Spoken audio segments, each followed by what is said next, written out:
inyo ang kapayapaan. Ako ang hari ng kapayapaan. Ako ang inyong Panginoong Jesucristo na muli ay naririto sa inyong harapan at nakatunghaw sa bawat isa sa inyo.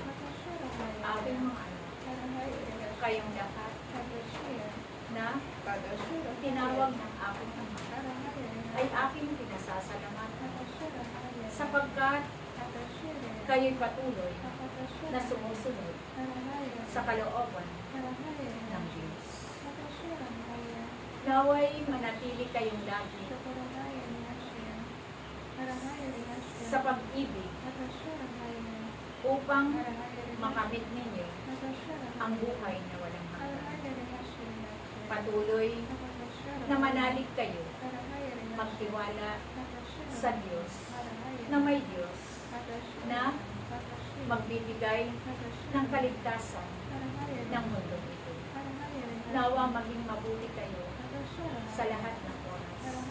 Patuloy kayong mag-ibigan, magpatawaran, sapagkat ang nais ng Diyos sa kanyang mga hinirang na naway maging kalarawan kayo ng Diyos na may likha sa inyo. Kung sino man sa inyo ang nagkukulang ng pag-ibig, kayo'y humingi sa aking Ama, sapagkat siya ang pag-ibig. Kaya tandaan ninyo ang mga aral at turo na palagi ninyong narinig sa inyong mga buhay. Nawa ito ay sa buhay ninyo. At naway palagi kayo bukas palad sa mga nangangailangan, sapagkat ang Diyos ang maggagantimpala sa mabuting ginagawa ninyo sa inyong kapwa.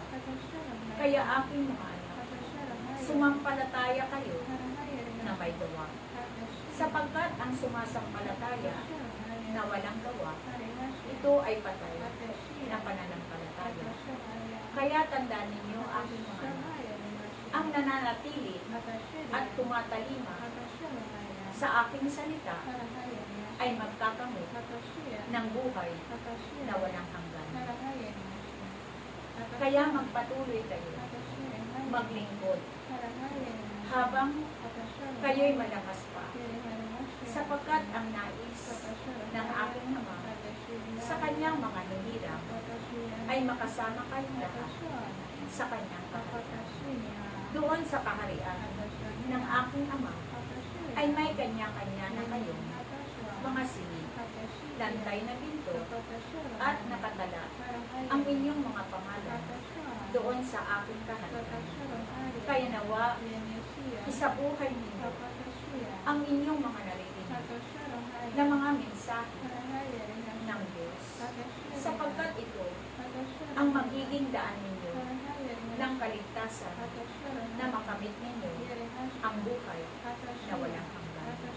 Salamat sa inyong lahat. Salamat sa inyong paglilingkod. Salamat sa inyong pagmamahal.